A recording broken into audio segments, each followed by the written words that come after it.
Hello, everyone, and welcome to Wowhead Weekly number 246. Another week has passed. We are all anticipating, waiting to hear when the pre patch will finally hit the servers. And the answer is we still don't know. We will talk a little bit about what has changed on the PTR itself to maybe perhaps raise some questions to do with when pre-patch is actually going to be. Apart from that, we do have some other things to talk about as well. But before we jump into all of that, let me introduce myself. My name is Annie, or also known as Ada Fuchsia, and I full-time stream on Twitch, playing lots and lots of World of Warcraft. Let me also introduce my lovely co-host who has currently got some company of a very, very sweet creature. Hey everyone, I'm Perk. I am joined by Brightpaw, who is sort of clawing at me right now, so I can't really wave. And I run Wowhead, and very happy to be here and highlight what's been popular on the site in the last week with all the data mining and the speculating, and where is this mystery patch? So we still don't know when it is, but we keep discovering interesting things on the beta, and we'll also talk about what this means, how we don't know that there's a release date, and also some things about ex-Blizzard employees founding a new game company called Dreamhaven. So why don't we discuss the PTR situation as I try to unhook Brightpaw from my jacket. He's like, wait, are you saying that your clothing is not a scratching board? But it feels so good. All this lace stuff, you know? Oh. Uh-oh. There goes the camera. Cable stuck? There no? Okay, we got it. Nice. Yes. He got it temporarily stuck in his foot. Yeah. He is free now, and we are free too, to discuss the recent updates that may possibly... Oh, one cat left, another cat came here. Some updates which might be interesting when it comes to the pre-patch.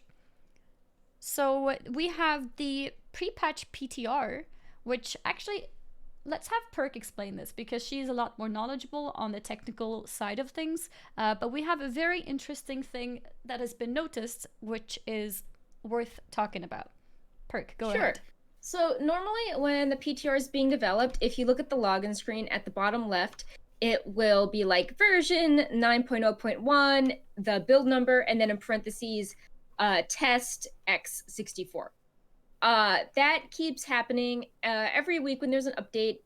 And then when the updates slow down and it's in like polished, ready to go, localized stage, it will change to what's called a release candidate build. And the text at the bottom left then says release 64, not test 64. And whenever it moves from test to release, that's a pretty good indicator that the patch will go live pretty soon. And it also usually syncs up when they start doing the background download for the patch as well. So earlier last week, around a week ago, the PTR updated from test to release, and we're like, oh, maybe the patch is the 29th. And then on Friday, there was a new build, and it went back from release to test, which I don't think has ever happened before. And to me, that indicates that, the PTR pre-patch going live is delayed because it always has to be in a release state first. It can't just, go live in this test state. Mm-hmm. And there are still a lot of bugs. We know that, things will go live with bugs, but there are things to the effect of like some hairstyles at the barbershop were missing in the last build by accident. And that seems to be something that they need to fix by the time this goes live. Yeah. So yeah, it's very confusing because everyone used to think that the patch was going to come on the 22nd, and then it was like, oh, well, maybe it's the 29th, and now, since this is in a test state and it's Monday, we're like, yeah, build is probably not 29th tomorrow, so. Yep. And it's especially relevant to people who are playing things on the competitive level too, because that means that they have no warning and suddenly it's pre-patch the next day. So most Well, they likely not did. happening. Yeah, in that big build, Mm. sorry, not big build, the big article last Monday, they did have that end of the season warning in it. True. And remember, we had that whole debate. Some people were like, oh, this means that, patches next week. And we were like, hey, whenever they write an end of the season warning blog with that wording, it's always 2 weeks before. Yeah, we So did talk about that. yeah. We actually did expect it to be on the 6th, Mm-hmm. for that matter. So maybe it's not too surprising. But then the question is if this means that it would perhaps even be more delayed than that. Do you think that's possible? I mean, I could see the 13th as like the very, very latest because there are 2 chapters in the Deaths Rising event. So one chapter And per week. right. Mm-hmm. So I could see that. And then if it was the 6th, it would be like 1 week of systems and then 2 weeks of event. Mm-hmm. But yeah, I mean, of course, everyone is always like, gossiping, like, oh, what happens if Blizzard would delay the expansion? Like, there are so many things we don't know. Like, so many things seem buggy. I would be okay with them delaying the Yeah. expansion. How do you feel about that? So I always thought before we got the release date that we were going to see something like a very late 2020 release, Mm-hmm. and that all the season 1 stuff would go live in early 2021. Mm-hmm. So you could do the leveling and more casual content in say December, but then the raid and Mythic Plus would be right in January, and giving them more time to like polish things Mm-hmm. like trinket procs or how the conduits and soulbinds work in competitive environments. I always thought that was going to be the case. Mm-hmm. But I would be fine with that. I think especially after Warcraft Reforged, people want a release that feels really polished Done. Yeah. and that they can keep playing because Mm-hmm. so many people have been stuck at home with the pandemic, and they fixated on so many games that have had really fun launches that cover a variety of genres. And you want WoW to be something that they keep returning to, not like, oh, like this is old play for a weekend and then move on to the next game. Yeah. So you the wanted to next have some cool staying release. power. Mm-hmm. Yeah. Luna went, so Brightpaw came back. Yep. We have a tail. In sync with each other. Oh, now he just walked into the microphone. Sorry to everyone. How often can these build types, so to speak, swap? Like, is it possible for it to, because it now went from sort of release build to test build, could it go back to release build tomorrow? Or is there a thing that it's like max once a week? No, it's not actually. They can, I mean, they can swap it as frequently as they want. They can Like have multiple hotfix. builds. Yeah. Mm-hmm. Yeah, they can have multiple builds per day, Mm-hmm. per week. The idea is that they don't want to spam people with changes because it's hard to then keep up with things. They'd rather, present all the updates as a weekly batch. So it's not like, well, half of this is working and half of it's broken, or like here's half of a class rework. And of course, if there's a weekend, people usually aren't working, so they don't want to push things then. But yeah, we don't usually get bills super frequently though. So when we saw this on Friday, going back to test, it was definitely noticeable that they released more than one build, and the second one changed the status. Interesting. Like I almost got the vibe that they wanted it to go live, and then it's like, oh, we don't think it could be the 29th. Let's like pull it back. I sort of got that from it. I see somebody asking a good question in the chat as well, in case people may have missed. So the difference between these builds is the tag for them. Usually the way that things happen is that you have a bunch of test builds, and then after that the test builds then turn into a release build, and the release build goes on to then become live. So exactly what happened now is that the release build changed and went back to test build. Which could mean many things. It could potentially maybe mean that there is some kind of delay. It could also mean that they just want to push a few more small builds quickly before the final release build. We don't really know. We don't know No, Blizzard exactly doesn't why. really comment on this. It's just been a community thing where, people always get really hype when the background download starts, and then Yes. usually that coincides with moving from test to release. Mm-hmm. Exactly. So that's the deal with that, and we are kind of talking about it and speculating what Yeah. it could mean. We did talk about the pre-patch last week, and we did say that we believe the pre-patch will be on the 6th and not the 29th. And the reason back then was usually Blizzard gives a 2-week warning for the PvP season, for example, to come to an ending. And if it would have been on the 29th, tomorrow, that would give the competitive side only a week to sort of get ready and end the season. So it would make more sense that they would repeat what they've done in the past, which was to always stick to the 2-week window warning. So we still do think it's going to be on the 6th, but yeah, who knows? Maybe this build changing from release back to test may take another week. We know that the pre-patch is consisting of two sort of events or two parts of an event for the pre-patch. So we know that it has to be at least 2 weeks. Maybe it'll be 2 weeks. Maybe it'll be 3 weeks. We don't know. The release is so soon. I I can't believe know. it. Right, Paul? No. He can't believe it either. That's why he's getting tangled up in my mic and tilting it away from me. Like, how can Shadowlands be so close but still so far? I Mom, can know. you explain this to me? I know. There are no cats in Shadowlands, Bright Paw. I'm sorry. But yeah, no, I mean it's basically in a month, and there are still so many unknowns or things that still feel like they are being adjusted, or fresh systems that we're just discovering now how they fully work. Mm-hmm. So, but yeah, before we move on to some of the new things we discovered, another fun little bit of speculation tied to October 6th. This was something brought up on last week's show, and so many people kept asking us to actually cover it, so we did with the disclaimer. The cultists on the Broken Shore are channeling again, and their channel ends on October 6th.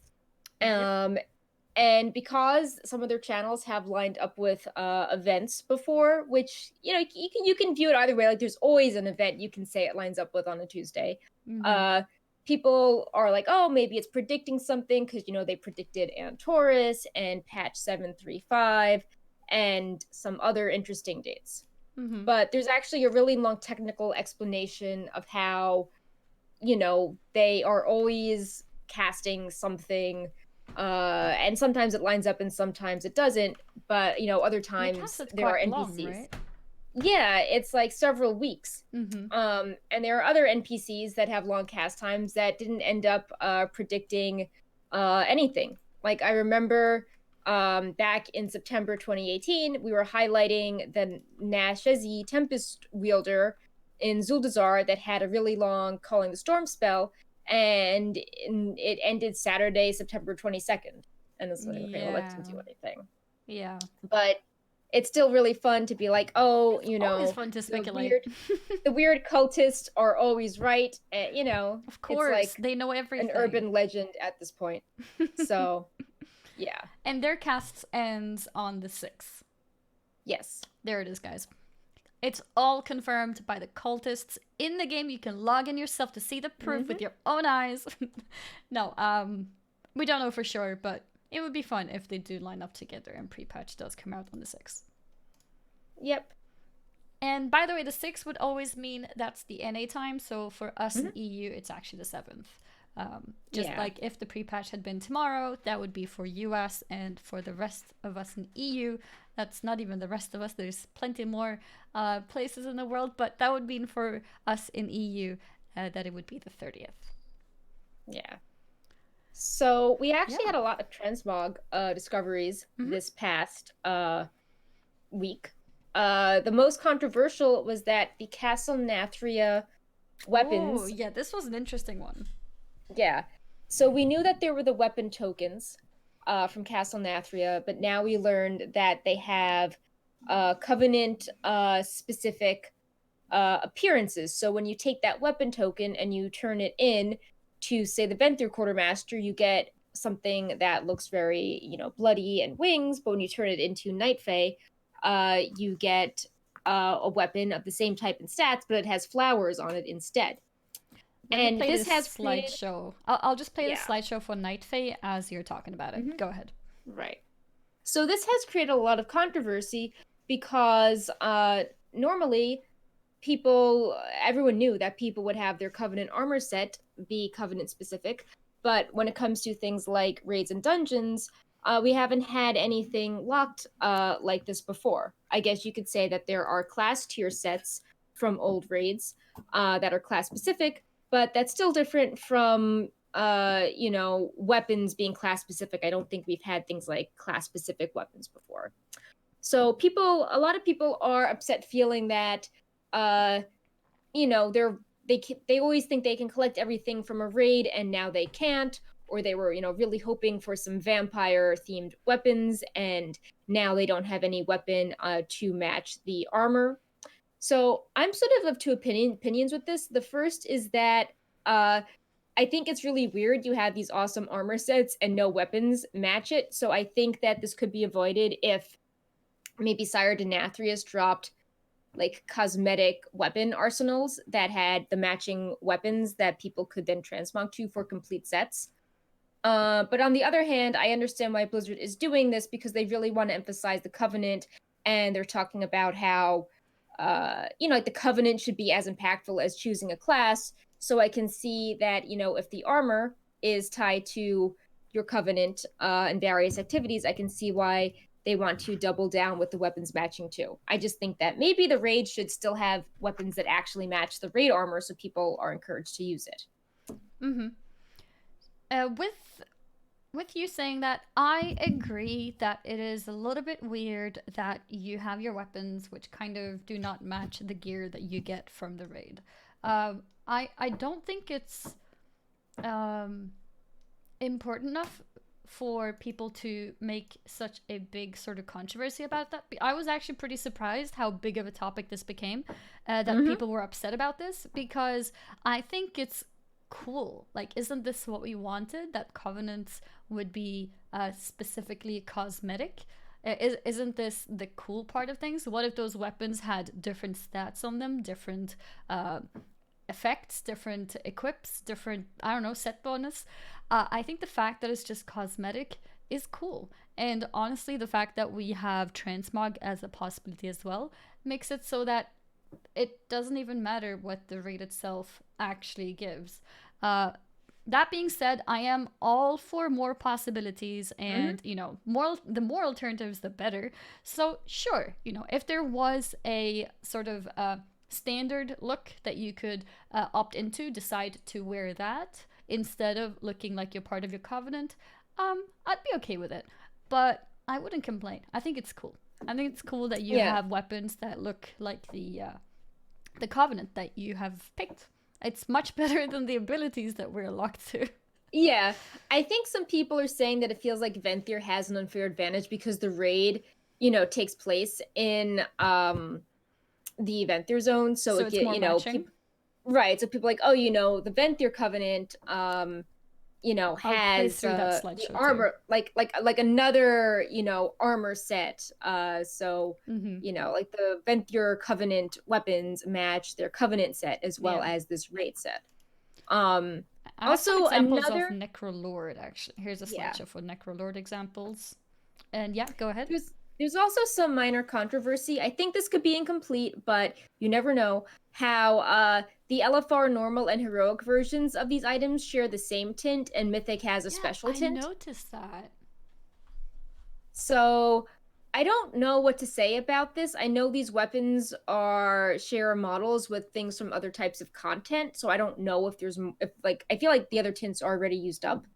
But yeah, I don't really know what to think about this. I mean, it definitely makes Mythic feel more special. I feel like last show we were discussing how it was kind of interesting how the armor didn't look different on other difficulties. The Mythic didn't have anything that special besides like more glow effects. Is it possible But that I it's don't know. still early, that they might still, Yeah, yeah? yeah, it's possible it's still Okay. early. I think it could be that.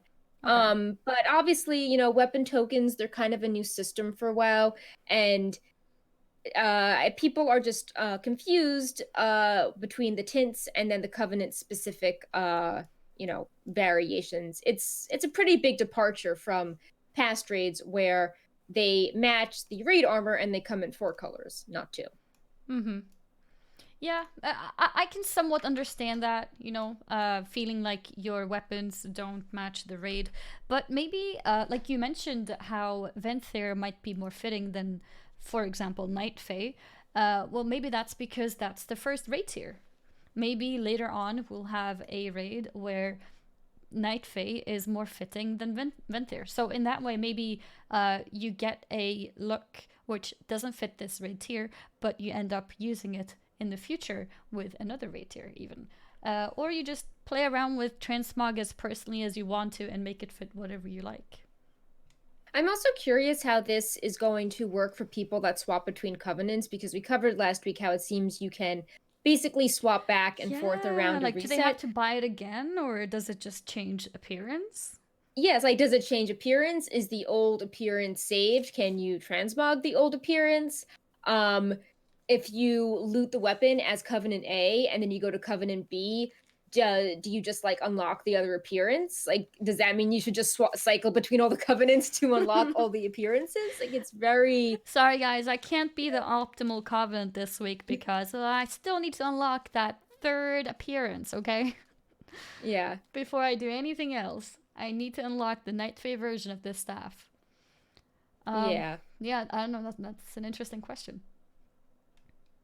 So I guess we'll see how they handle it, or maybe somebody has already tried it, like on PTR or something, or is it well, I don't think people have. There hasn't been much raid testing. I don't think people have been turning in true? the Yeah, weapon tokens. We yeah, just, and you found can't the just buy vendors them. sitting around. Yeah. No, you need the item from the raid to Mm-hmm. turn in. Mm-hmm. So, um, but yeah, also the the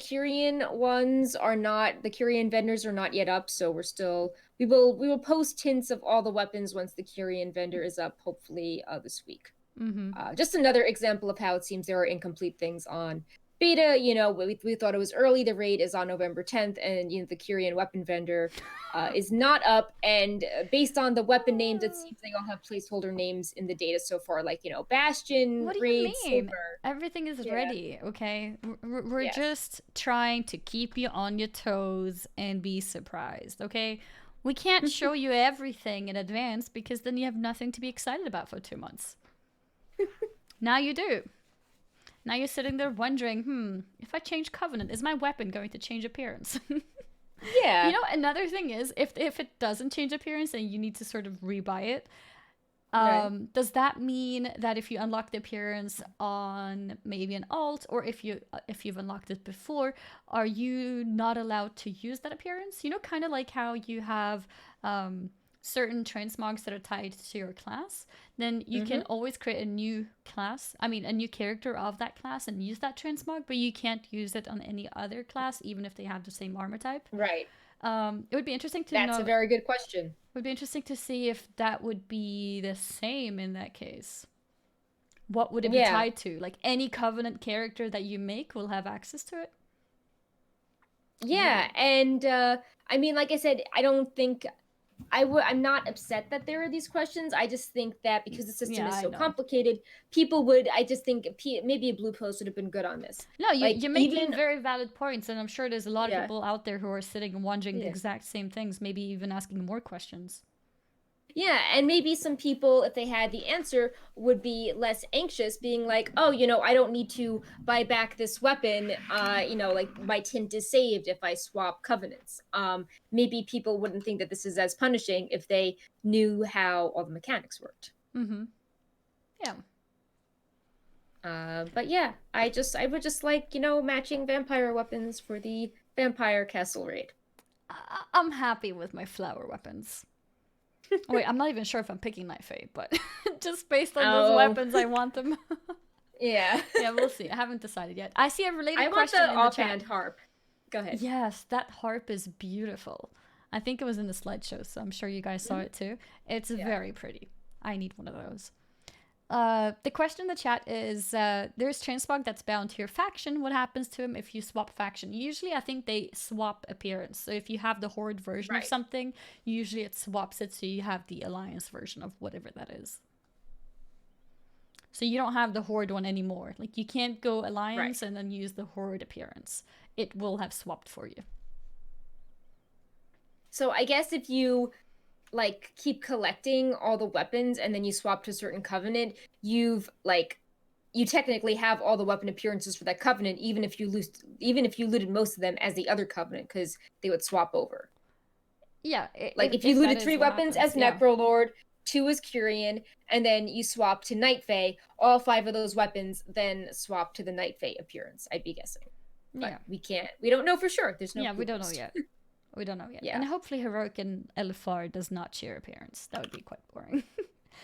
I'm okay with normal and heroic. Honestly, I don't even think there should be a normal and heroic difficulty. I feel like there should be just the mythic, and then LFR, sure, for people who, don't have any time to play at all, but just experience something fast and scenario based. And then something in the middle, normal or heroic or mixed together. So they can share appearance, but I do think that LFR should be different. Yeah. That's how I feel. But it's okay to think differently.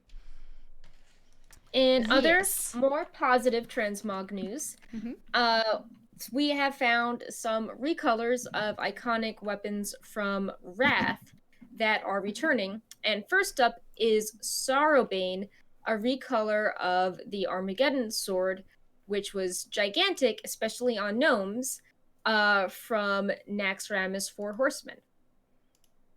And this is interesting because it is a bind on account, so any of your alts can use it.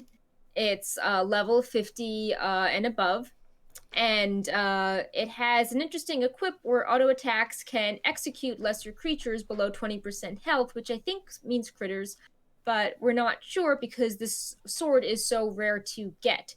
If you're wondering how you get it, it is sticking out from the ground in the Theater of Pain area in Maldraxxus, and you need to do a complicated sequence of little mini games to get a bunch of strength buff stacking so you are strong enough to pull it out from the ground. Mm-hmm. And it looks really cool. It is the kind of, gold bronze version of Armageddon.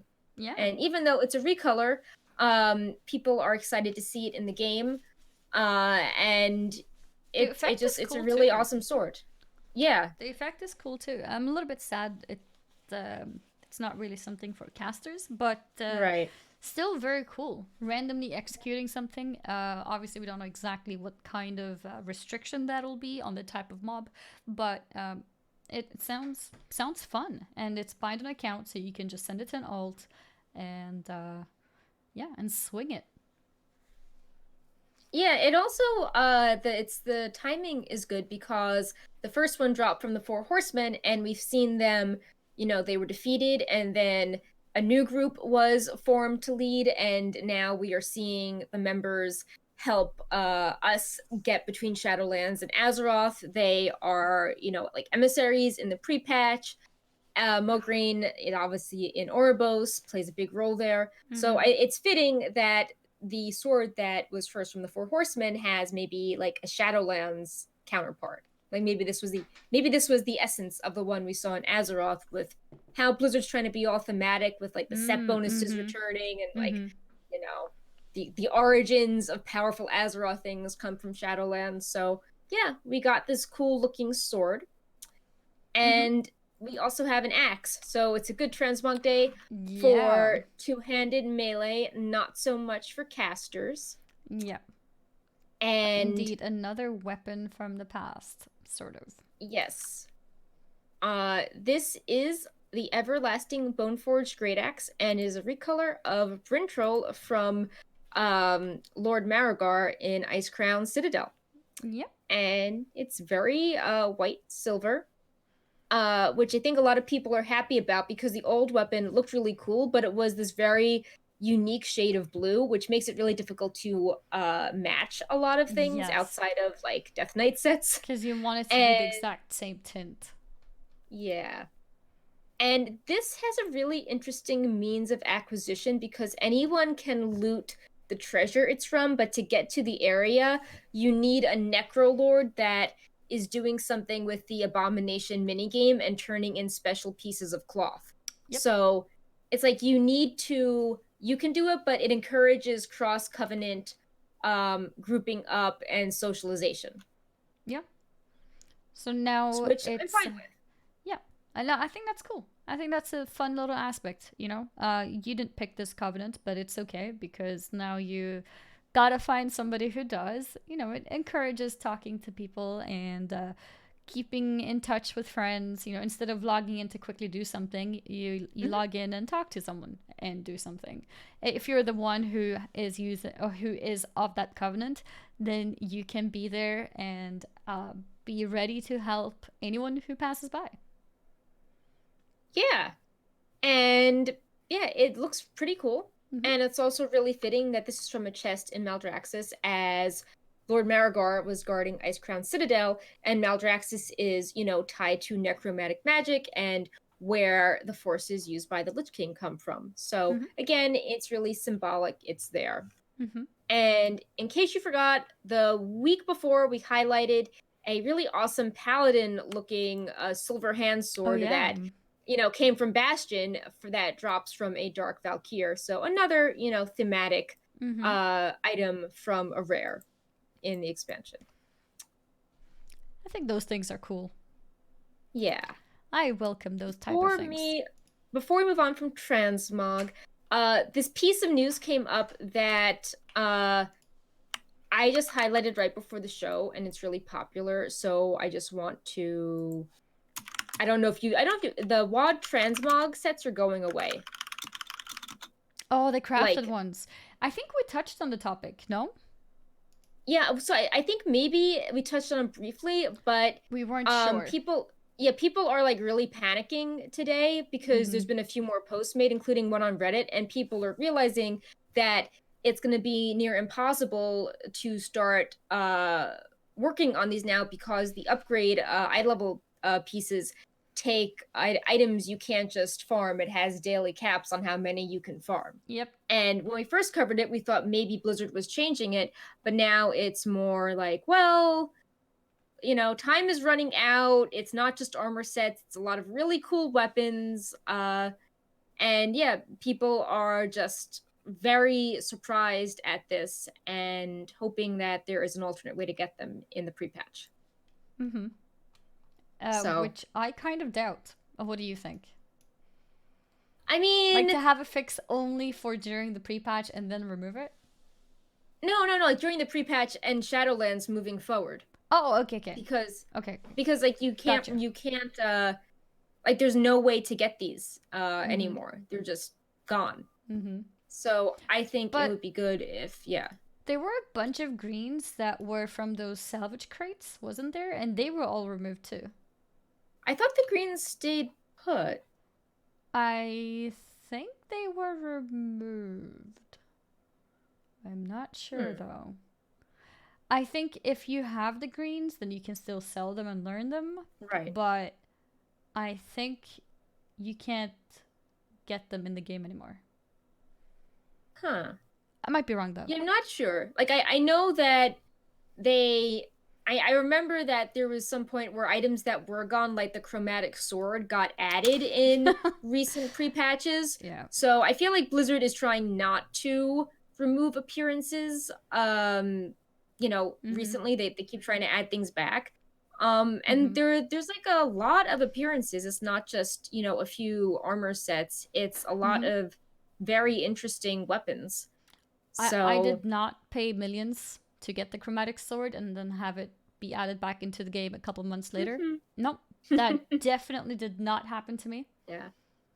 I almost wonder. I even made a highlight video of finally getting this very expensive, really cool rainbow sword, and then 2 months later, it's added back into the game, and that's when the video gets traction. You know why? Because Right. people come in and tell me, Mm-hmm. this item is in the game again now. It's only 50k gold. It's only 10k gold. And I'm just like, Yeah. okay. Oh well. All right, well, that happened. You'll always have the memory of getting something when it was rare. Well, only two Yeah. months before, but sure. Yes. Yeah. It counts for something, I guess. Yeah. You Oh. always be like, oh, like I remember when I was excited about this thing that Yep, was rare. yep, that's true. Um, but yeah, I feel Anyway. like Mm-hmm. Blizzard, in all their blogs about things going away, they didn't mention this going away. So I wonder if this was an oversight because they kept trying to they added things to their blog a few times on what was going away, Mm. and no one was like, oh, due to the old world shifting, these sets are going away. Yeah. And Do they normally mention transmogs that go away though? Like those type of transmogs because they're not that like well, prestigious. They're not from any type of content. well, I feel like they talked about how I guess rank 4 Azeroth champion is prestigious, but it's cosmetic stuff. It's Mm-hmm. tricky because I don't think we've really had transmog frequently going away like this. No, that's also true. But they made a big stink about the Mage Tower going away, but that Oh was yeah, also prestigious. that one. Yeah. They did give us some notice when the old recruiter friend system I thought was going away because that had the mounts and pets tied Yep. to it. Mm-hmm. Um, I think people just care so about mounts and pets more, so it would become a more important thing to mention. well, I don't know if Blizzard is thinking that, but this transmog post is like Popular. pretty popular on Yeah. Wowhead today. It is extremely popular on Wowhead right now. Yeah, I So guess we'll see then. Yeah, we're people talking care. about the WOD, uh, not the recipes, well, yeah, the crafted items that you can get within the professions. Yeah, And so the problem is that yeah. you can't craft the regent anymore, right? Mhm. Yeah. Yeah, the item level increase thing is going away. It's great quality in the pre-patch. Gotcha. Yeah, so you can't upgrade them, and normally you could upgrade them and unlock more appearances because the item would change how it looks depending on item level, and now you can no longer upgrade them. Well, not now, but in the new expansion, in the pre-patch maybe, you can no longer upgrade them. Yeah. So, yeah, that's what we have with Transmog. And going back to what we were talking about with the pre-patch maybe being delayed, this on Twitter was tied into a discussion about hair colors of all things. Mm-hmm. So we some players were complaining on Twitter that some hairstyles, some Blizzard removed hair colors from various classes in the latest PTR build. Mm-hmm. They gave the example that purple and black hair from Night Elves were removed. And game director Ian Hazakostas responded that this was an oversight they were fixing, and they want to get rid of the restrictions from live Battle for Azeroth that locked hair colors to various classes. Mm-hmm. So with this, it means that the black Demon Hunter hair can be used by any class. And then Death Knights have some really fun hair colors like pink for Night Elves and blue for Blood Elves, and those aren't class restricted anymore either. Yep. So a little bit more freedom to choose. Yeah, I think that this is mostly a good thing, but because Death Knights feel like something unique has been taken away. Of course, they still have their eyes and the rotting skin tone option, but the allied race Death Knights are like, oh, we don't get anything special now. Hmm. Yeah. I can see that. Also, the Demon Hunters have so many options that are class specific still, while the Death Knights don't really have a lot. Like I remember the pink hair on the Night Elf Death Knight was like a big deal for me. Mm-hmm. And now that is sort of For removed everyone. as a Yeah. unique thing. But the Demon Hunters have the horns and the tattoos and the different fell skin options and you know, a lot of blindfold options, and those are all things that are still unique to the class. So they still have a few more options, while the main thing with the Death Knights was taken away. So overall, I think it's a good thing. Of course, you know, my answer, similar to the armor sets, is like, oh, can we just have more? Like, can, you know, Yeah, the if more we the give everyone better. hair color, Mm-hmm. can Death Knights get, I don't know, different blue eye tints or more skin options, or I don't know, icicles on their ears? Like, can they get more class specific options then to make up for it? Mm-hmm. And this was one of the things that was missing in the release build, right? Of the PTR. Yeah, this was one of the things that was on September 24th. This was a bug. So Yeah. maybe this was rolled back to fix the hairstyles. I don't know. Imagine delaying the expansion because we're missing some hair colors. Well, you know, another thing I thought of was Brewfest is going on, and I don't know if that's we talked about how maybe it would be messy to have the reputation event going Oh, on yeah. while Brewfest was active, but Brewfest has its own experience buff, and, you know, dungeon finder and special holiday loot as well. And it makes you wonder if, I don't know, like, if that would be confusing or a mess launching in the middle of a holiday like that, and if it would just be another layer of potential bugs and weird behavior they don't want to deal with. Or, you know, what do you do if, when there is an experience buff from Brewfest and they are clearly cracking down on experience buffs? Yeah. When does So Brewfest end? Does it cross to it crosses to the next month, right? Because I think it's at least 10 days left. I believe it goes until the 6th, actually. 6th at 5 Okay. a.m. Okay. So, you know, 5 a.m. Brewfest, Uh-huh. 6 a.m., you know, pre-patch. Is that what it could be? Oh, the same day. Yeah, because it ends super early in the morning, Yeah. and usually the patch goes live, you know, later in the morning or midday, Mm-hmm. depending on the maintenance. So Interesting. I could see that. Mm-hmm. Um, but yeah, Another reason swapping why it has to be the gears. 6th. Yes. No Brewfest, uh, you know, conflicts going on there. Remember also, if in case you're a little bit late to the group or to the, not sure what word to use, but it's good to note that there's 2 mounts in the keg, which drops from the daily Brewfest dungeon. If you don't have those mounts yet, to make sure to run into the dungeon, kill the boss, and loot the keg. And you can do it once a day on all your ults. I think to be able to loot the mount, though, you have to make sure that you get the epic keg, which I Mhm. believe is available for any 110 characters and above.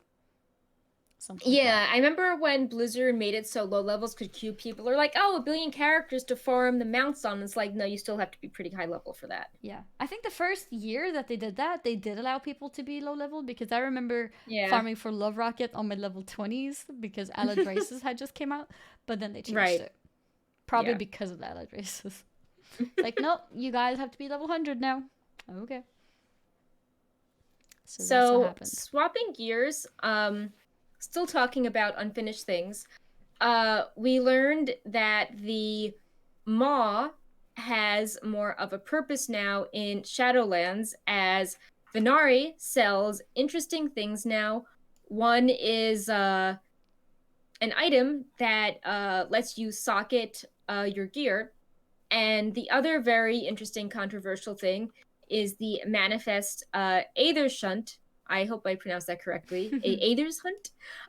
And this sort of solves the puzzle of upgrading conduits, because what this item does is that it teaches you a conduit you don't Mm-hmm. already know, or you can upgrade an existing conduit by 1 rank, and you don't get to pick the conduit to upgrade. It's It random. is right based on the lowest ones. And so people are like, oh, I'm going to just like nonstop farm you know, them off for this item. But we don't know how if there are other ways to acquire. We know that there are other ways to acquire conduits, but we don't know what the drop rate is like versus, using these items. How fast farming up for this item goes versus, farming a dungeon for a conduit. Mm-hmm. And we don't know if there are other ways to upgrade the conduits or if this is the main way. And there are no blue posts on this.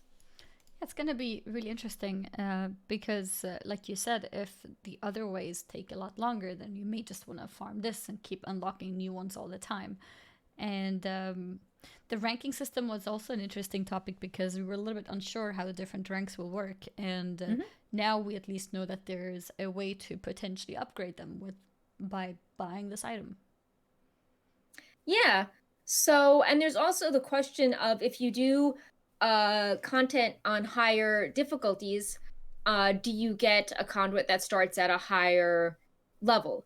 Yeah. Like we know that there are some conduits from dungeons, and it's like, does Blizzard have a plan? So if you get it from mythic difficulty versus normal, it would start at, rank 2 versus rank 1. But we again, we don't know a lot about this. No. It's just very, it's just like, oh, look, a vendor. Now she sells really important things. Oh, and by the way, if you forgot, you can't mount up in the maw. And as a side note, we discovered... No, as a side note, we discovered this weekend that if you grind out the Torghast cosmetic wing, the mount you get from Torghast, that lets you ride in the maw.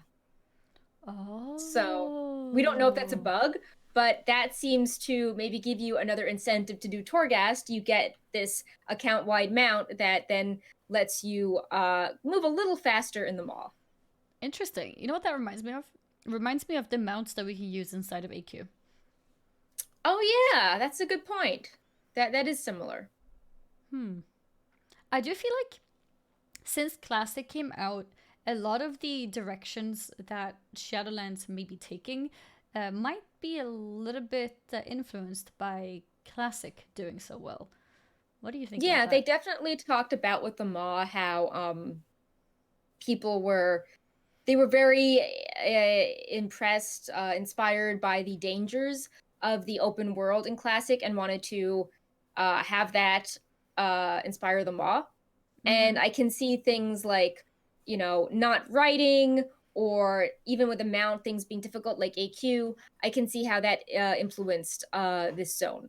I just wish that they had more blue posts communicating about this whole thing. I remember last week we highlighted a fun toy from the maw, and we're like, it throws you up in the air. I guess it's cool. It helps because you can't, ride in the maw. And everyone was like, what do you mean you can't ride on the maw? Yeah. I'm like, oh, like, well, guess we have to highlight. I actually didn't really know that either. Yeah. So yeah. But yeah, at least the mount is account wide, and it gives people a reason to do that wing of Torghast. And we were able to grind it out in a night, so it's not account like account wide too. Okay, that's pretty nice. Like you can just I don't think that is as big of a deal, but I do think that the conduit system, again, is still kind of, very up in the air at this point. So, but yeah, hopefully we will learn more about this, blue post, please, before this system goes live. So people can know, like, how long they should, farm things, what is the best way, if there are other ways to upgrade your covenants. But yeah, I guess we will see. And speaking of another system, which has also potentially been influenced by the popularity of Classic, no more bonus rolls in Shadowlands. Yeah, so this snuck into a blog discussing item levels of loot. And this was the most popular part. And the exact quote was, bonus rolls no longer exist, and the Great Vault captures the value they used to provide to raiders. Non-raiders should also factor in the Great Vault, as completing a mythic keystone will award a choice of up to 3 item level 226 pieces from the Great Vault. And a lot of people were like, well, the Great Vault, it's nice how you get to choose between 9 options, and it removes some of the, RNG and lack of control. But comparing all the avenues of getting loot, Great Vault just gives you one piece, while in BFA you have multiple weekly chests and the potential to get more from the bonus roll. So we have less chances at additional loot in Okay, that's true. Shadowlands. Yeah. Yeah. But I think that's a good thing. I think less loot is better because at the moment it's been so much bad loot that getting loot doesn't even mean anything because chances are you're gonna get something really not good anyways. So you're sitting there on the last evening before Visa. It's like, do I do my weekly Mythic Plus? I don't know. You know what? I'm gonna get nothing anyways, so I'm not losing anything. I'm just gonna skip it. Whereas now it's like you get an extra option with the Great Vault. Mhm. I like that because it means it's more focused. I do see how people who push both PvP and PvE may not like this system because if you're somebody who pushes PvP, you will get your 475 item now in BFA from the PvP chest, and you get a 475 piece from the Mythic Plus chest, right? So you have two Right. options. But again, to get two good items is really rare. So I don't even think that PvPers really lose anything except for maybe 1 week in the entire season when they happen to get two items, which are good for them. Which probably only happens at the beginning of the season if in PvP you got an Azerite and then in PvE you got, I don't know, a ring or a trinket or something. So I think, yeah, the less loot, the better. And I have to be honest, I am very, very surprised that Blizzard removed bonus rolls because it's a very, Yeah. I don't know, I guess it reminds a little bit of playing around with chance and a little bit of gambling fun. I did not think that Blizzard would remove it. So I think it's a very nice surprise. If it is 100% Yeah. confirmed. Is it 100% confirmed? Yeah, this was a blue post.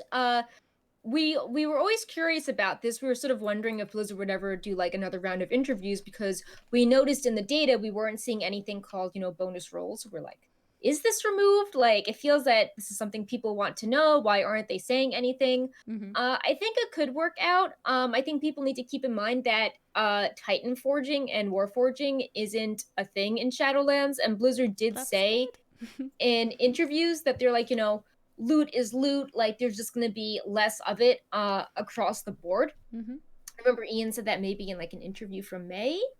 Yeah. As a side note, I feel like the interviews in Alpha were on a really good cadence, and people seemed to know what was going on with the game. And then they kind of stopped when it seemed Shadowlands fell behind schedule. And I feel like now is the time when more people are thinking of coming back that you really need those interviews to, squash That's actually rumors and true. explain things. Those interviews were so good. But I can imagine Yeah. also that they're right now sort of working so intensely because it's so close now. So it's about tying together all those last loose ends. And I think we all know that there's probably a lot of loose ends right now. So I can imagine there is not really that much time for things like interviews, but it would be amazing if we could have something. Yeah, there just seems to be a lot of misinformation floating around, or like people fixating on things that don't it just seems like interviews would clear things up. Like, we're trying to focus on pre-patch content on Wowhead, and we're trying to highlight how classes play in the pre-patch, and people are just like, covenants, and they're asking all these unrelated covenant questions in our articles, and I'm like, man, I wish there was a covenant interview that people could just, because people are just really hungry for that info, or oh, Wowhead found this conduit item.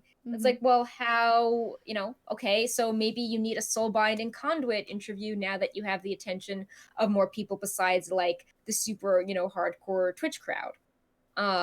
Or people with customization.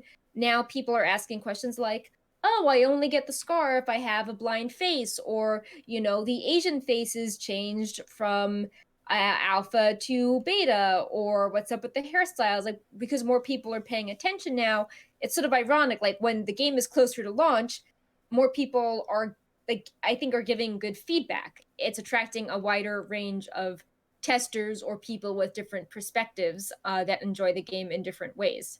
And it's maybe just a symptom of how this, Blizzard is set up. But I feel like it would be good if there were more interviews or people trying to compile this feedback for 9.1.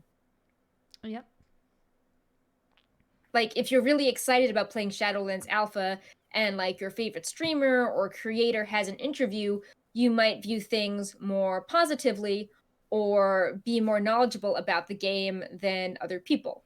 And Hmm. now, with the pre-patch coming soon and Blizzard ramping up their marketing, you have a greater variety of people coming back that are maybe more out of the loop and just see things differently or are confused about it. Like, maybe if you follow watch streamers in the maw, you know that it's not, working for mounts, but if you are a casual person that quit in 8.3, you have no idea about stuff like that. Hmm.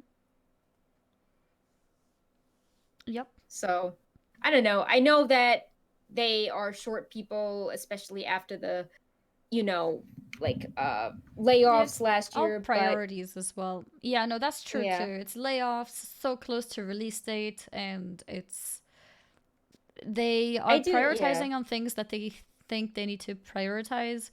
I mean, I know that there would be people who are upset if the release is pushed forward, as in delayed. Mm, Um, right. but I also know that a lot of people would be happy if they did delay it, if it means that there was more communication. Like, let's say they delayed by 2 weeks, and in those 2 weeks, there's tons of interviews and more updates and more work on it, and just more things, especially things that we can see. I think people would appreciate it, even if it's up to a month, maybe even 2 months.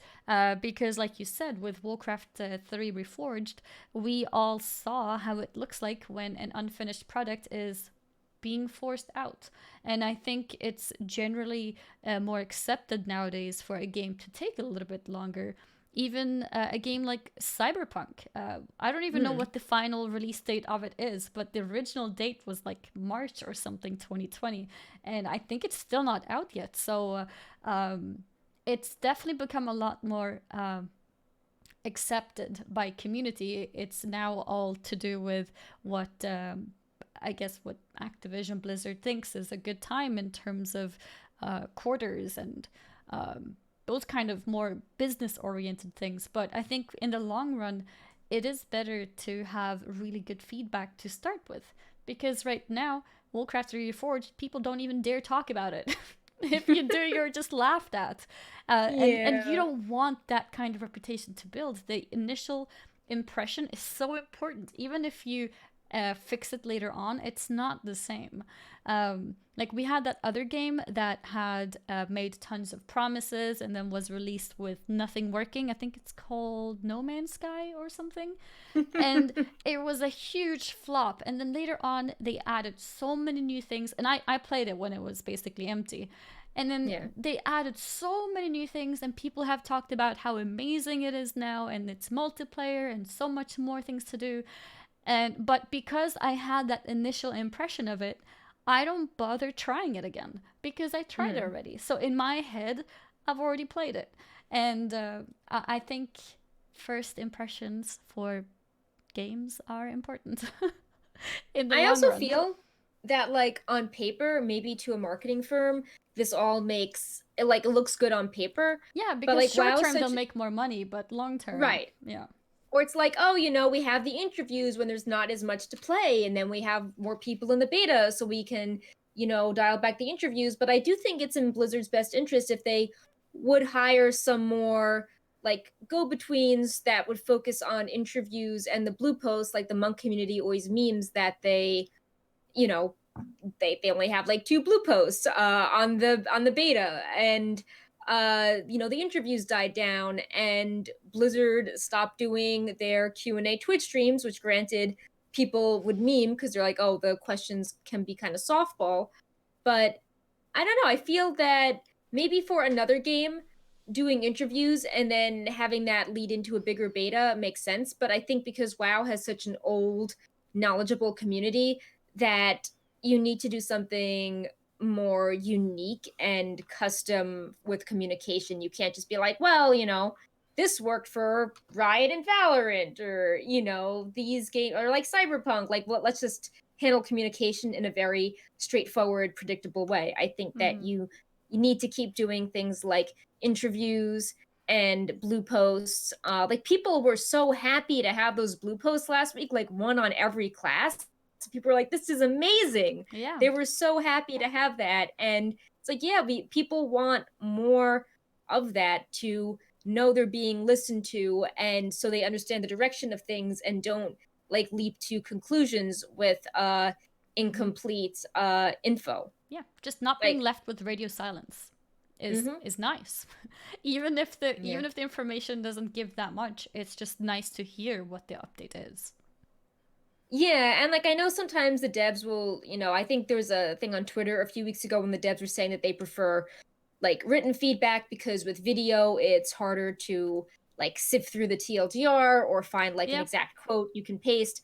And it's like, well, okay, well, if you want the written feedback, then to encourage people to leave written feedback, more interactions on the forums, more acknowledgments, encourages people to do so, because at least on YouTube or Twitch, even if Blizzard doesn't listen to your feedback, you have a good engagement with your fans. Like your fans are discussing your feedback or commenting on the video, it's getting an audience. But if you're writing something that's super detailed and now you need to care about grammar and a very small amount of people are going to see it, you still want to have that feedback that someone is actually listening to you. Mm-hmm. And I think the interviews were a great sort of balance of it, because it became somewhat of a casual talk, but still, touching specific questions that the streamer had put together that they, had decided with their community was interesting enough to be brought up. And it's absolutely true. I mean, you can't expect Blizzard to watch everyone's YouTube videos and every single complaint, every single stream, all the minutes, of watch everything, note down the concerns. It's time consuming. So that's also understandable. But for the written feedback to be encouraged, something more has to be done there. I mean, maybe they can do their those Monday 1 hour shows where they just go through random questions from Twitter or something, or from the forums. Like today, we're gonna pick random things from the forum. No, not today. Let's put it like on October 10th. We're gonna go through. We're gonna spend an hour or 2 hours just answering different questions on popular forum topics that we think is relevant. Obviously, some topics are popular for the wrong reasons. But if they're relevant and interesting, then I think that would also encourage people to start using the forums in the first place, because I know plenty of people who've never ever written anything on forums because people just don't. Actually, I'm not even sure if I have. I mean, I know I've used the forum in terms of liking and things like that. Maybe a comment here and there, but I have not used the forum a lot at all. I've used it very, very, very little. And I'm someone who's played the game for so long and I'm pretty invested in the game and everything. And I think that also shows that there's tons of people who just don't use the platforms. And if they would put some lights on the forums by picking questions from there, I think that could, sort of help build it up, and then the community would do its own work with putting things together. Like I'm sure the community always does amazing things, and if you're part of the community, you know yourself too, and you know the people around you as well. Community is amazing at putting things together. So if people would go out there and start writing forum posts, I'm sure there'd be some people who even put together a list of all the most popular topics, for example, because sometimes it can be too much text.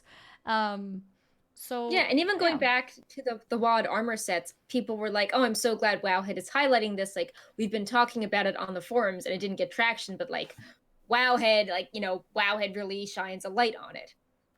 So they appreciated that you guys talked about it. Well, like the players, not Blizzard. The players are like, the people who had voiced their opinion. Yeah. So people are happy that Wowhead is amplifying their voices, and it's like, well, shouldn't that be the opposite way around, where like the forums are like your. Oh, part disappeared. Let's see. Am I still streaming? Digital communications. Okay. I'm still here. I think we're gonna have Hello? to. Yeah, Perk, you're gone. One sec. I'm gonna reset this for us. Oh no. Okay. Let's see. I have not touched a single thing. Yeah, I believe you. I'm gonna quickly change the server to US East. Actually, let's try US East is good. I can turn my camera on and off. There we go. It wasn't camera. It was definitely connection. Okay. Weird. Because your voice disappeared, so. Yeah. Let's see. You seem okay now, I think. Okay. Hey, everyone. All right. Welcome back. But yeah. So where were we? We were just saying how people who were concerned about the removal of the WAD armor on the forums were very happy Wowhead was promoting it. And I'm like, I know Wowhead's awesome and really... Oh, no. She's gone again.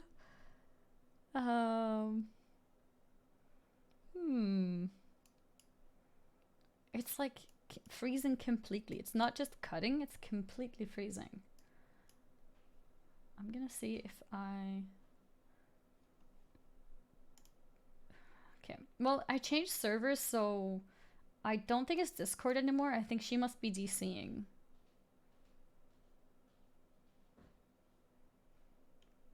Because for me it says video connected and in green as well. So I think... And the fact that I'm streaming means that it must be fine. Hi. Yeah, I've been green this whole time. You're green the whole time too? Yeah, I have no idea what's going on. Maybe there's something on Discord's end. Okay, yeah, maybe it is in that case. Maybe the green is a lie. Yeah. Okay. But Third yeah, time's a charm. You want to try again? Forums. Yeah. Okay. Yes, forum. Yes. Okay, yeah, we're still here. Yes, you're still here. But yeah, it would be good if people felt that they could give feedback on the forums and it wouldn't be lost. Because even with Classic, a lot of the times we'll get feedback, like with the AQ gates on the low pop servers not opening. People will message Wowhead being like, we can't get Blizzard's attention. Like, please make an article on this so it gets more traction. And it's like, you know, it feels really cool that we can provide a service and use our platform to highlight things that could be changed, but it does feel a little sad that it feels like we're the ones that are like picking out the issues and people feel the forums aren't serving their intended purpose. Yeah, I mean, yeah, of course it's nice that you guys can help people, you know, bring up their, put more light onto their topics, but it is true that the forums themselves should be able to pick itself up because it's meant to be the official place to write down your thoughts and discuss things. So it does feel wrong that it's not the case. And I know a lot of times Blizzard does talk about how they do monitor forums and they do read them. Obviously, they can't read every single word, but they do read here and there. And I can believe that they do, but I don't believe that they are able to act on it properly. And I also think they don't properly like tell us that they use it. I think if they told us and they encouraged it, and you know would maybe do like a 1 hour show where they just read topics on the forums, I think that in itself would encourage people to take the forums more seriously. Yeah, so like it's just tricky, right? Because other games don't have the same relationship and the same 15-year-old user base with like maybe more old school internet habits than WoW has, but you know, WoW is the game that makes a lot of money for Blizzard and it has a loyal user base and that's what they need to work with. It's not like, oh, you know, we're a brand new game in 2020, you know, like, oh, we're like Animal Crossing on a Switch or we're a phone game like Pokemon Go. It's like, this is your user base. You know, they were around before like Twitter existed and, you know, a lot of other social media platforms, and they like writing and getting written feedback and this constant back and forth. You know, that they like Ghostcrawler replying to posts and, you know, making blue tweets all the time. They like that sort of communication. Even if it's not like trendy to do that. That's what your audience appreciates. And I think people would understand that, you know, of course they can't tackle every single forum, you know, topic that's ever created. But I just feel like I haven't really seen them like I've seen them mention forums, but I've never seen them be like, yeah, like, so this was talked about in the forums, therefore this, right?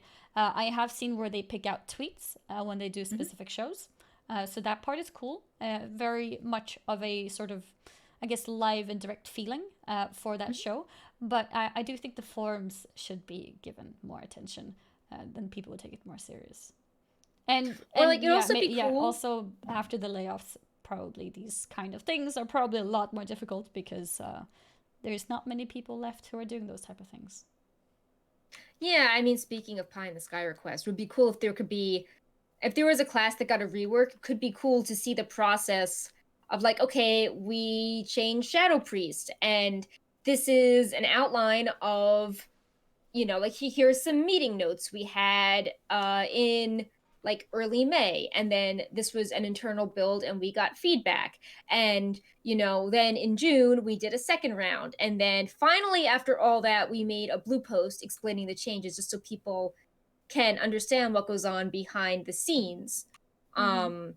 But you know, again, when you remove people that were really good at communicating on the forums, then you don't have as great communication. So I just wish Blizzard would value the human touch more as opposed to, you know, just trying to like do kind of like paint by numbers, do the most basic option for communication. Mm-hmm.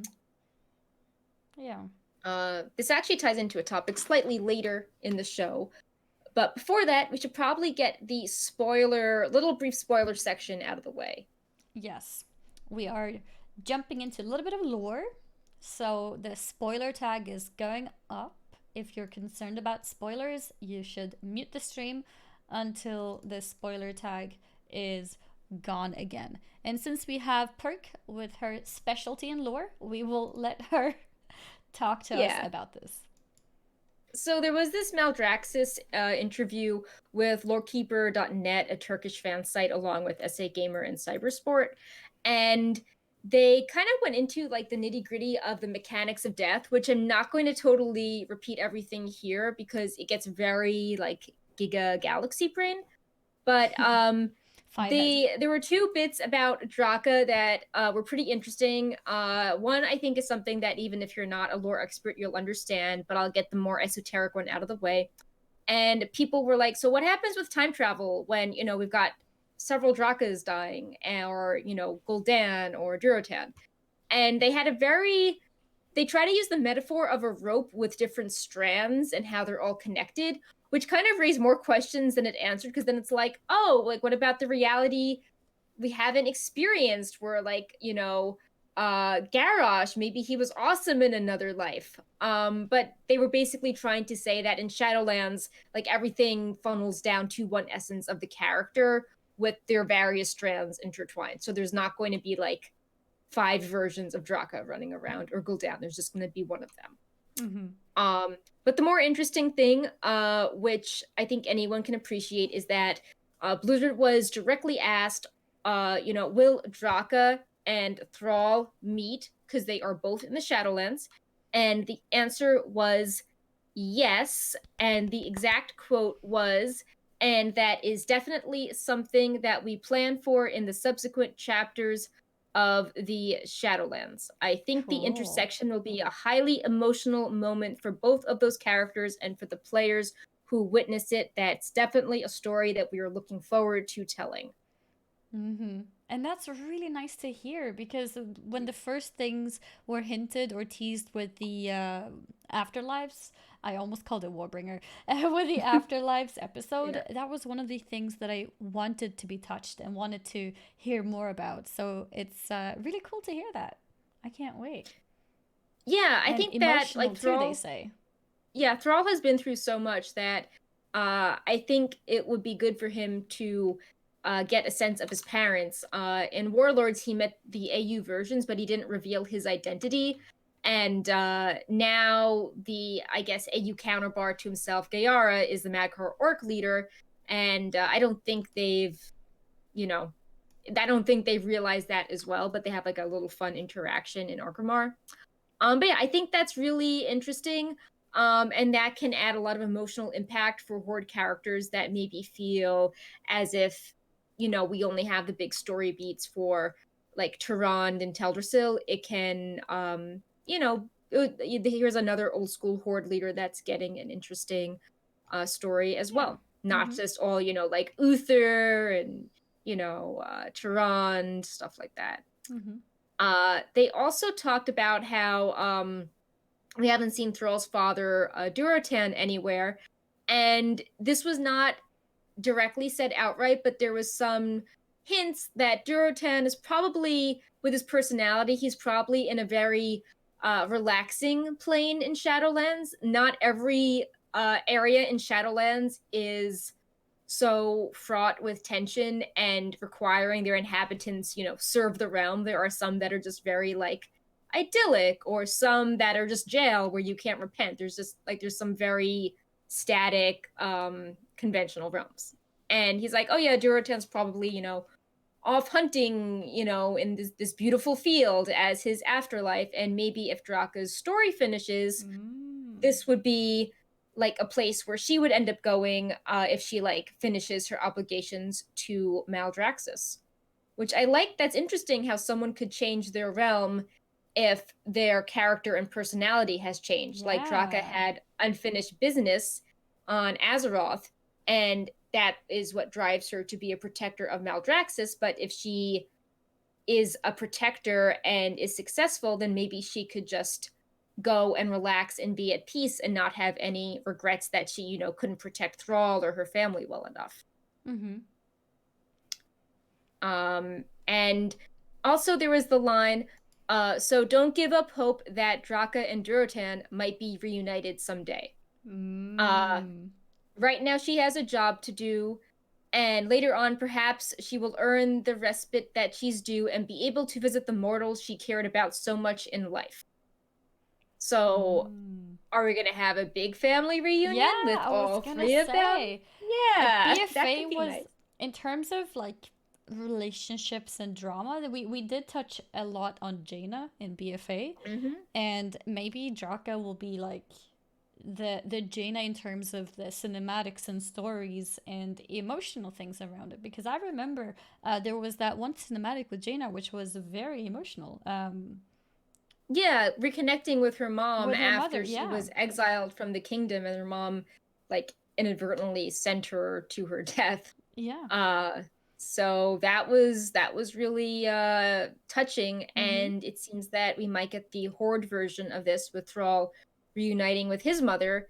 And I think it would also be interesting for Yeah. Draka, because we were talking about how the cinematic felt a little like, okay, like she looks really cool and like she's very skilled at fighting, but it felt like it could be any female character. And Exactly. I think by developing her story, both seeing her as this protector of Maldraxxus and then learning more about her life on Azeroth, which I'm sure this Thrall backstory would go into, I think she becomes, more three-dimensional and not just like cool, like, kick-ass action, heroine. Yeah, I definitely think the family touch was lacking in her video as well, and it would make sense if there are these emotional encounters that we can be anticipating later, because then it means they don't have to put anything in the afterlives. It'll just all be put into maybe small quest lines and an actual cinematic, which covers the whole thing instead. Yeah, I mean the Jaina one had 4 cinematics. Yeah,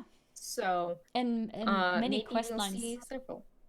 Yeah, that was a special alliance quest line, and the scenario that takes you into the Thros, which is really interesting to think about now with Shadowlands, because we're learning that the Thros, the Blighted Lands, that was tied to the Drust, and they are in Shadowlands. So it's interesting if both Jaina and Thrall have their family reconciliation stories tied to the Shadowlands in some way. And they're both very interesting characters with Jaina and Thrall, because they've both kind of been like sure, Jaina is more Alliance, Thrall is more Horde, but they've both kind of been in the middle as well. So it's an interesting parallel in that sense as well. If this expansion was focused on Jaina and her family, and now it would perhaps be on Thrall and his family in a much more complicated scenario with the Shadowlands and everything, and potentially different timelines and all that stuff. But yeah, no, I think that I could be think really their cool. age. Yeah, I think their ages are also interesting because they're kind of the older generation of Azeroth at this point. That's They're a true. generation older than like Anduin and Talanji. Mm-hmm. And both Anduin and Talanji had fathers that died when they were very young. Mm-hmm. And there's sort of been a joke in Warcraft for a while that there aren't very many mothers, except like they've died tragically in the past. So I think it's interesting that we could be seeing these older generations getting to reconnect with their parents. It feels very human, especially. I think it could resonate with a lot of players because, as people get older, they have to start taking care of their parents.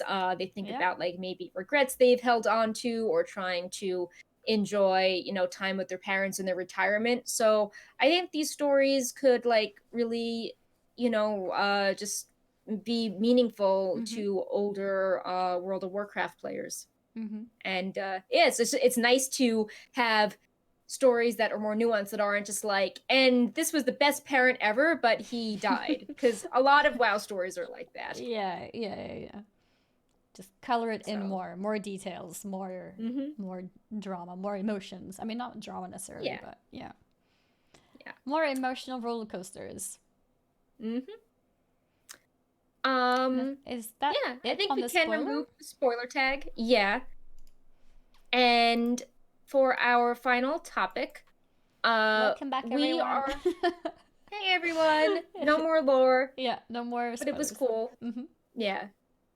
We have kind of a surprise announcement. It was posted really early last week. Mike Morhaime, co-founder and former Blizzard president, announced the launch of Dreamhaven, a games development company that has hired many ex-Blizzard employees and is located in the same town as Blizzard, Irvine, California. And this company will provide guidance, support, and funding to different game development studios under its umbrellas. And the two initial studios are Moonshot Games and Secret Door, which cater to different types of games in scope and genre. And they are staffed by a lot of Blizzard alumni. Yeah. And Mike Morhaime stepped down as president in October of 2018, which Mm-hmm. has led to a lot of speculation that his, NDA, like no compete clause, was 2 years, because we're now hitting October Mm. 2020, and that is when his game studio is popping up, and he was silent about it Interesting. beforehand. Yeah. Yep. That's a And very good thing to notice, or interesting thing to mhm. notice. Mm-hmm. And he is now the CEO of Dreamhaven, Mm-hmm. and like I said, tons of Blizzard employees are working there. Mm-hmm. And in the press release, there seemed to be quite a few pointed nods to Blizzard. They were talking about trying to get some direct quotes. They were talking about how they want to create games that are good and not feel that they are beholden to like deadlines or shareholders. Did they Which, mention the word shareholders? let me, Or maybe heavily implied. That's really interesting though. And yeah. also the studio is located in Irvine. So it's in the Mm-hmm. same is Irvine a city or a town? It is. It's like it's a very weird place. I don't think you have places like this in Sweden. Okay. It's a town, but it's bigger than it's bigger than a regular town. Okay. And there's like micro cities within the Mm-hmm. town. Okay. And it's all like laid out so it doesn't feel super urban. So it's Okay. bigger than your Mm-hmm. average town, but it has a small town feel, because like every house has a backyard. Like Okay. everything is purposely spread out. Gotcha. So Um it's like a sort but of spacey town, almost yes. equivalent to a city. But yeah, what's Yeah. interesting is that the studio is in Irvine, California, so the same Mm-hmm. place as Blizzard is. And we already know that there's a lot of ex Blizzards who will be working there. And it's an interesting choice of place because that means it could still be a very attractive place for people who are currently working at Blizzard. And with all the different things that has come to surface recently with for example that article, no it wasn't an article, but the news on the Mm-hmm. workers who had put together their incomes Mm-hmm. on an Excel sheet and discussing, are we being paid enough and things like that. It does make it really interesting to have the studio be starting up and being so close to where original Blizzard is. Yeah. So, just reading some quotes from their website, Mm-hmm. uh, and various things. They are saying, we are a group of friends with a passion for games. Together, we have launched numerous large scale games and projects. We have felt our hearts lifted by the communities that have formed around our games and have also huddled to come up with solutions when things went wrong. And together we have come to understand it is about the journey and not the destination. So to me, Okay. that hints at, it's about creating the game, not the, Mm. deadline. Yeah. So Um, it's like it's about a group of friends. It's about pouring hearts. It's about passion. Uh, it sounds like old Blizzard. yeah. And they are talking about their core values, about what they believe and what they want to do. And they're saying things like they want to reimagine the studio model by empowering studios to establish independent identities, voices, and cultures. They want to take the chances that most big publishers won't, and many smaller studios aren't always able to. Mm-hmm. And they want to provide a safe place where developers, creators, and players can connect in meaningful ways. And they believe that strong teams that learn and evolve over time are more valuable than individual products or ideas. So to me, all of that Mm. is, kind of pushing back against that AA model of, like, oh, well, we need to get this done by a certain point. Mm-hmm. And, Need to it's, make it's, this it's giving more quarter's. power Yeah. to the developers as opposed to trying to like hit Mm-hmm. like sort of meaningless corporate goals. That's the word, yes. Or phrase, Yeah. corporate goals. Interesting. Yeah. Yeah, no, I mean this is Um, really interesting. Do we know if it's going to succeed? We don't know. Do we know if the words will actually mean something, or it will be mhm. the same as Blizzard? We don't know. But it's I think at the end of the day it's still good because competition is always Yeah. good. Oh, So I found this good line. This okay, this was the line I was thinking of. okay. We're almost trying to create a haven for creators who want an environment that is development friendly, values product and player experience over short-term financial pressures. So that Oh, was the they line where went I was like, there. oh yeah, that was the line Okay. I was thinking of. Yeah. Okay. Yeah, yeah, no, that's definitely spot on. Yep. Interesting. That was the shots fired line that I saw. Yeah. So valuing Yes. product over short-term finance. Yes. Wow. Okay. So Shots definitely fired then. yeah. Now Uh it's up to them to see if they'll live up to it. yeah. There is a better way of approaching business and game creation There's a that can better way. Mm-hmm. work and be sustainable and be a lot Mm. of fun and yield positive results. They Interesting. are in control of their destiny and hopefully feel like they have the best of both worlds, the entrepreneurial spirit, the stability and resources that only larger companies can provide. We are not in a hurry to go out and get funding because the most important thing is to make sure that we retain control over the company's decision making. When we Mm. do go out and seek investment, we want to be aligned in terms of vision and values. Yeah. So it sounds like So, they're gonna start relatively smaller, yeah. put a lot of quality into their games, and then we'll see where it goes. Maybe multiple smaller projects. I doubt would Yeah. see. I doubt would randomly just see an MMORPG. Right. It also feels like they know that they have a lot of money and they're trying to do something positive with it. So they would rather take their money and build something that's sustainable And solid. and Yeah.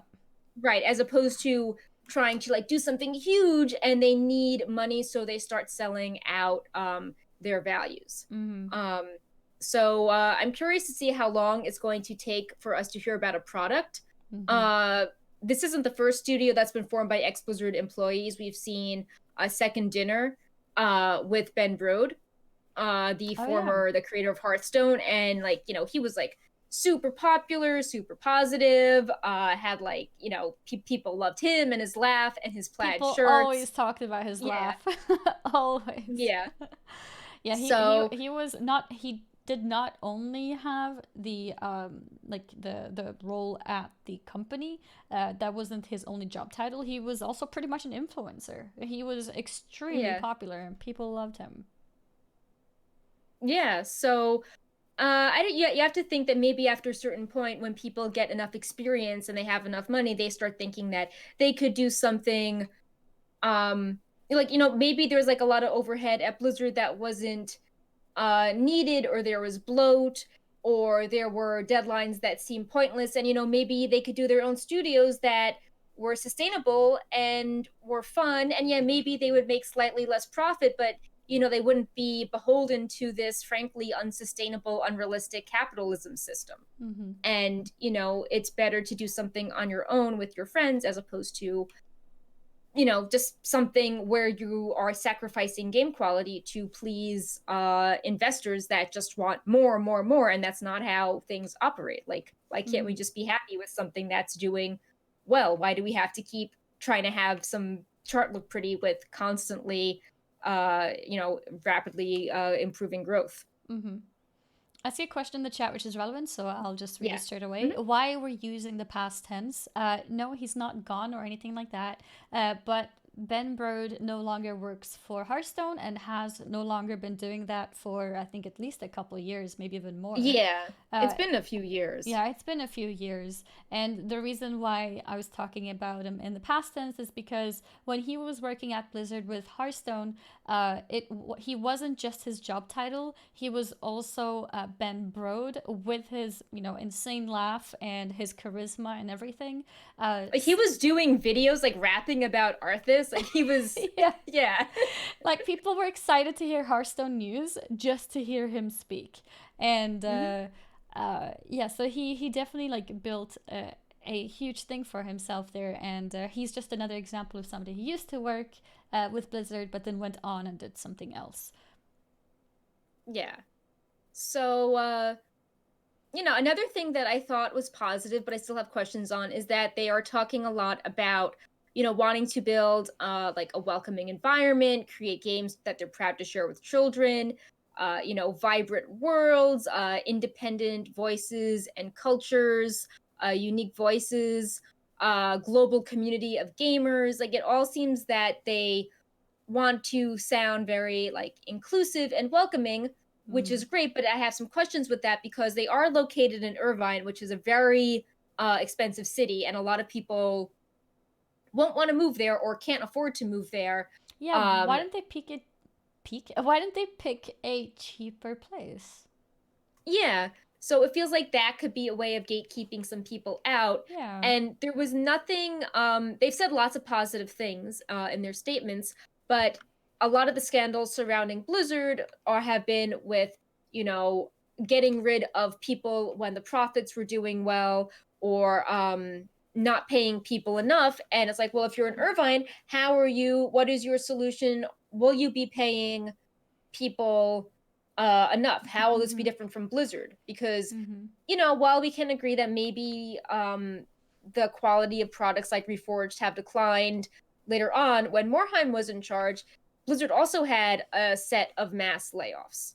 Yeah. So, it's just important to recognize those things and to make sure that there are actual policies in place, because if you are in a town that is really expensive and your industry is gaming, which doesn't pay very well, like, I want to see actual policies of how you are trying to change things, because people want to see change, not just words. Yeah. Um, that is very true.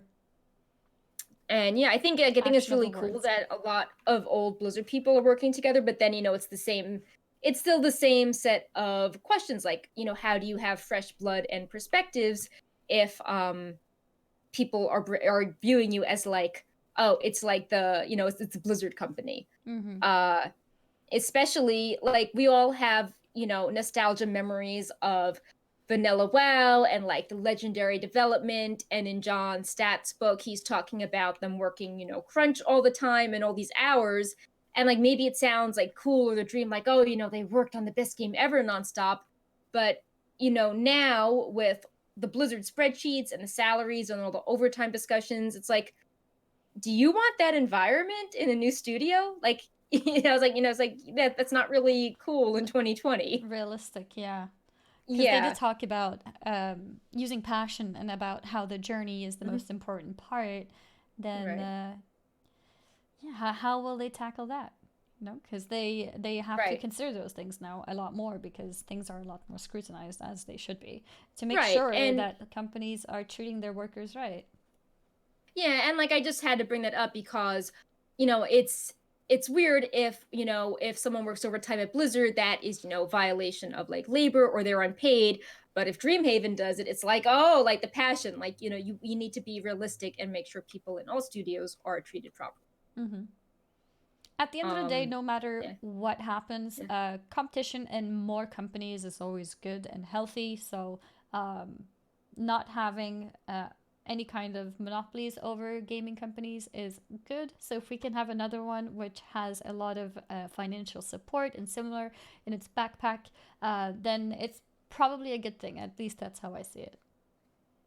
Yeah, and time will tell how it How turns it's, out. yeah. They have a lot of, really talented people Mm-hmm. working Mm-hmm. on their product. Mm-hmm. Um and yeah, I definitely wish them well. Mm-hmm. And I look forward to see what What they've they are got up doing. their sleeves. Yeah. And Yeah. what's going And to be their more first game? I want to see. yeah. I just little I was surprised they were in Irvine. But what can you do? It definitely feels like being in Irvine would make it very convenient for them to have Blizzard employees swap because they wouldn't even have to relocate. And Yeah. I know people are stressed about relocating during COVID because California is horrible and we're like really bad at like preventing the Yeah. virus. So like everything is still kind of closed here. So I don't know, maybe they'll open more offices when like the pandemic calms down. Mm-hmm.